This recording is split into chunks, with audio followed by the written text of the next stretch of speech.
Hi guys! Good morning! Good morning! Ito na naman tayo. Welcome back sa aking YouTube channel. Ngayon guys, nakakalungkot at ang ating All Saints Day ay maulan. May bagyo kasi dito sa amin sa Dasma. Signal number 4. Medyo nakakatakot pero talagang ganun. Mag-pray na lang tayo, magdasal na sana naman hindi makapaminsala ng itong bagyong Rolly na to. Usually, pag yung November 1, nagluluto kami ng mga konting handaan lang. Yan, bawa pansit, biko, o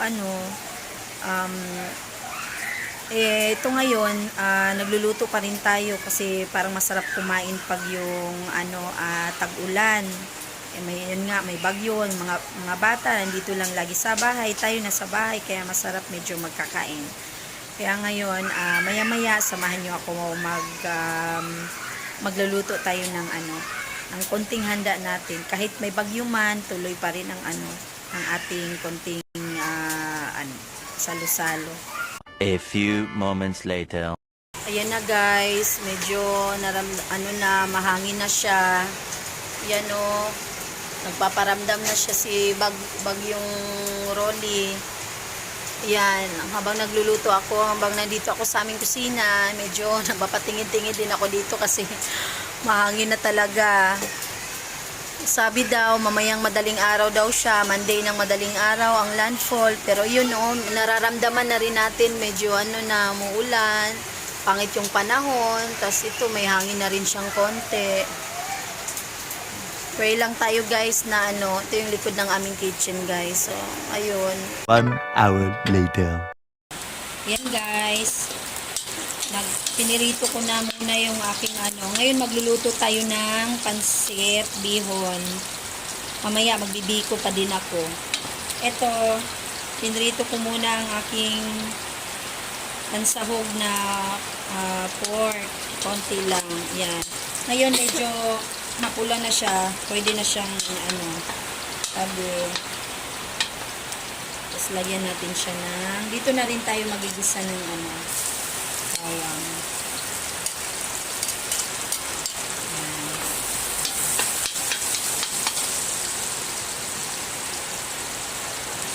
Masarap kasi magpakain guys pag ulan, lalo ngayong bagyo. Naku, Diyos ko, naman sana malakas pa ng dito sa amin sa Dasma. Sabi daw signal number 4, pero at least kahit papano ulan lang siya, hindi pa masyadong ganun kalakas, tapos medyo hangin lang. Ayan, lagyan natin yung ating sibuyas. Medyo napula na siya.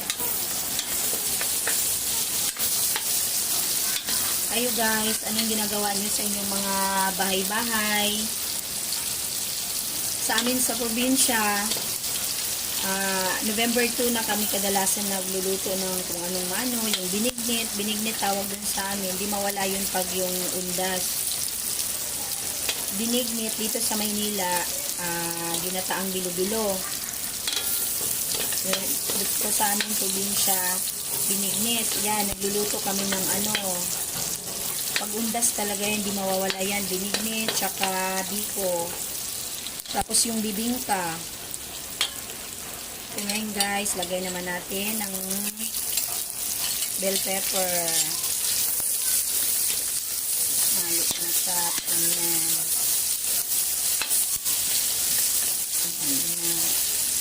Hindi ko muna yan sinasalo yung baboy.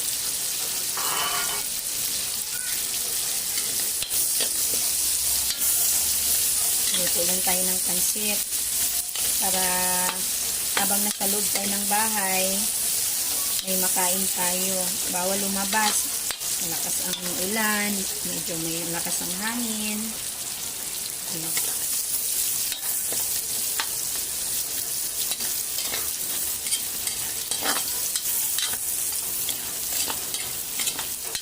Kayo guys, ganito ba kayo magluto ng mga mamis dyan? Ganito ba kayo magluto ng pansit? So, hinahalo ko na ang aking bell pepper para gusto ko yung lalasa na siya. Yun, lagyan natin siya ng konting asin. Tapos, konting, alam mo na yan. Sarap. Yan. Yan guys. Medyo maano na. Tapos, ilalagay na natin ang ating gulay.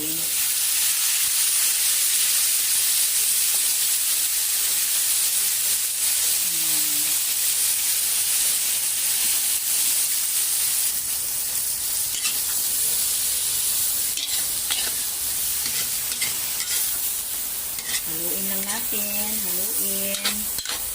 Ang ating gulay. Haluhat. Lagyan natin ng soy sauce.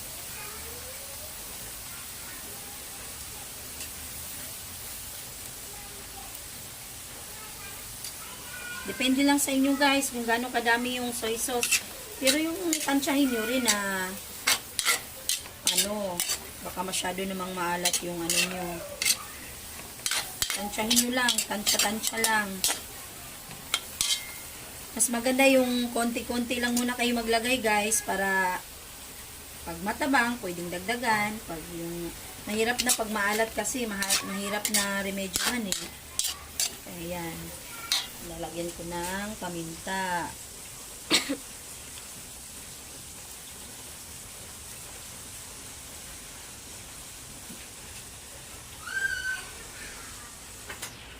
Tapos ako, dito na rin ako naglalagay ng, yan, i-focus mo. Dito na rin ako naglalagay ng oyster. Naglalagay talaga ako ng oyster sauce. Pero optional lang to. Pwede naman kayong hindi maglagay ng oyster. Yan, optional lang yan. Ako naglalagay talaga ako para additional na lasa sa ating pansit. Pwede rin lagyan nyo ng nor liquid seasoning. Depende kayo kung anong nyo. Yan. Lagyan na natin yan ngayon ng medyo lakasan ko.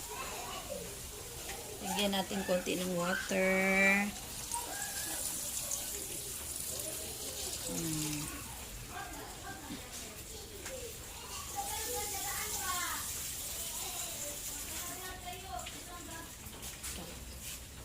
Lagyan ko pa konti. Yan.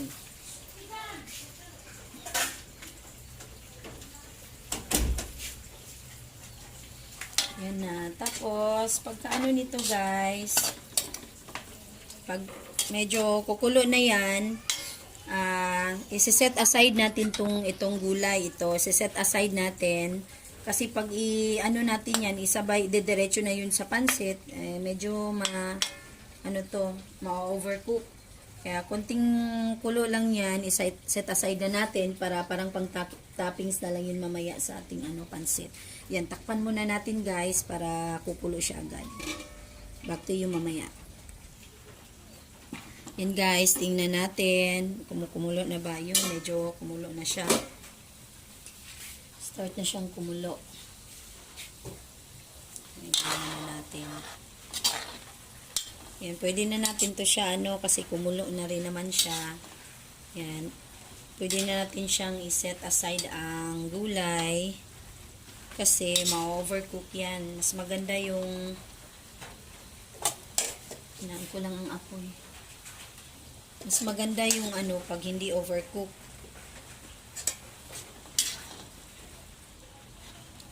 Yan. Set aside lang natin to guys.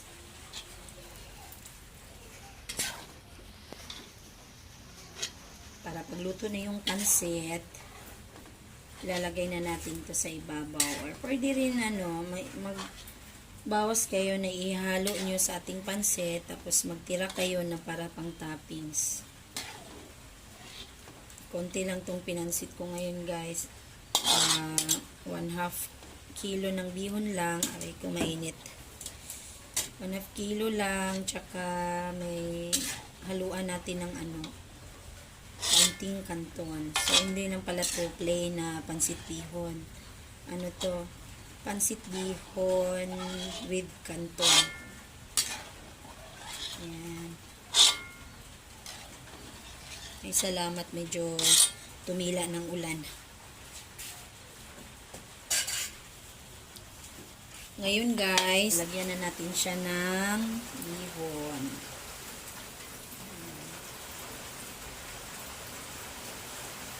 Itong bihon, medyo binabad ko ng konti.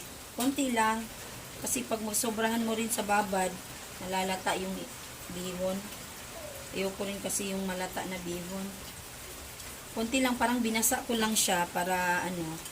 Pwede rin naman na hindi nyo basain. Pero damihan nyo ng sabaw pag magluluto kayo kasi mabilis yan mag-absorb yung bihon na ano niya yung tubig. Kaya itong sa akin, yung binasa ko lang siya konti. Tapos, na.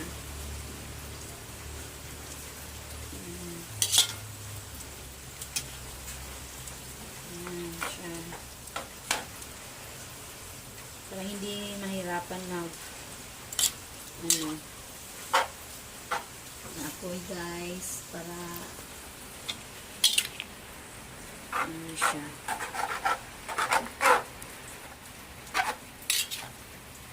Ito ngayon, kahit binasa ko na siya, medyo nakukulangan pa rin ako ng sabaw. Kasi lalagay pa natin yung ating magdagdag tayo ng sabaw guys. Dagdagan ko na lang ng konti. Pero may sabaw pa naman siya oh. Pero dagdagan ko lang siya ng konti. Konti lang para sa ating kanton.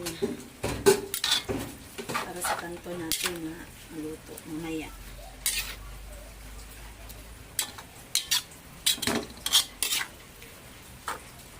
Ngayon, ilalagay na natin ang kanton.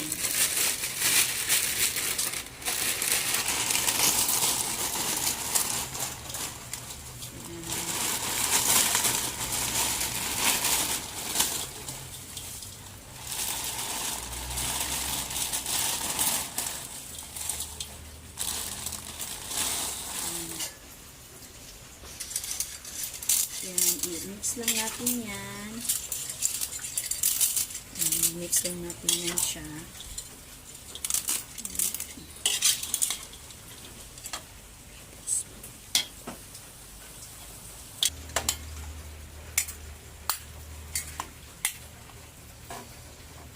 Ayan guys, medyo ayan, may kunting sabaw pa konti. Kita nyo, ayan.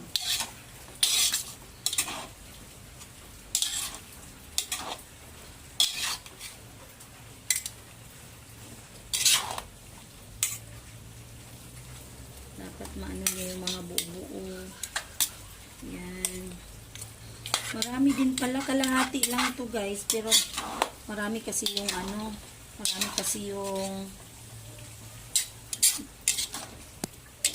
kanton, kaya medyo umami. Half kilo lang to, pero dumami. Yung mga bubuo, tingnan niyo yung mga hindi pa masyadong na yan. Pero pag yung hindi nyo binasa yung inyong bihon guys, damihan yung konti ng sabaw kasi matutuyuan, baka hindi maluto yung kasi mabilis ito mag-absorb. I-absorb niya yung tubig. Yan gaya sa akin medyo natutuyuan na nga konti. Hindi pa ito luto yung ating kanton. Yan. Alalay lang dapat sa apoy guys para hindi isunog yung yung ating pansit. Tapos kuha muna ako ng pangtikim konti. Tikman natin kung matabang ba o maano ba.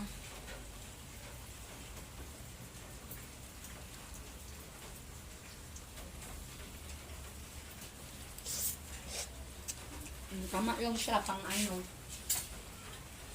pero lalagyan natin ng konting Knorr liquid seasoning. Ayan, lagyan natin siya konti. Tama lang yung lasa niya. Hindi siya maalat, hindi rin siya matabang. Tama lang. Ngayon, mix natin ulit.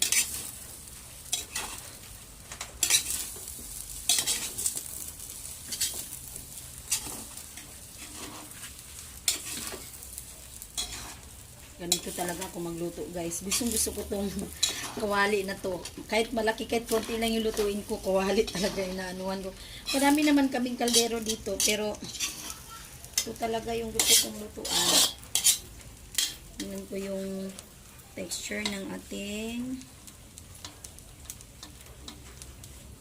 kanton kung medyo hindi pa luto. Ayan guys, ilalagay natin yung ating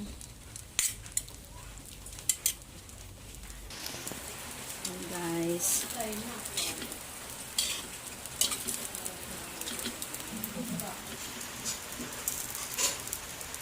Ilalagay na natin ang ating gulay. Dalawang nang ginamit ko kasi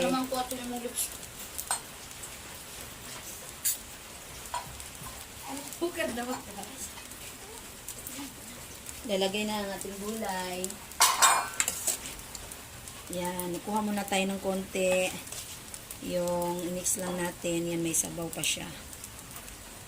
Yun, may konti pa palang sabaw, yan. Magtira tayo ng pang toppings, guys. Ito yung ko, yan Tira tayo ng pang toppings, yan.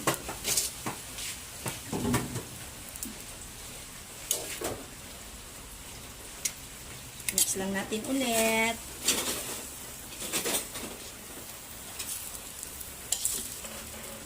Ayan.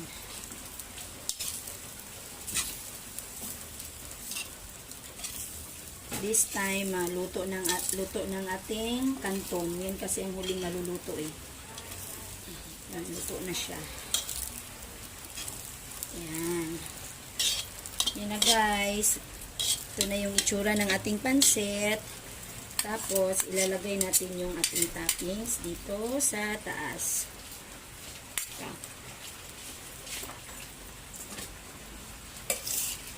Na ang ating apoy. Ayan guys. Ito na ang ating pansit. Hindi ko na to tikman kasi pag tikim kasi ako ng tikim, hindi ko na malasahan guys yung Yan na, ito na yung pansit alaan version, Mami Ann.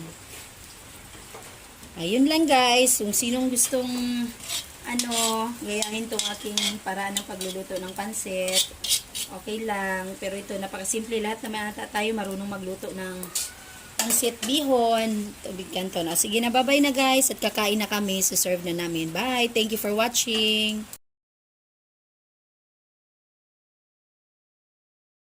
Kanina, tayo, pansit. Ngayon naman, magbiko naman tayo. Ayan, nagsaing na ako ng malagkit. Sinaing ko na yung malagkit.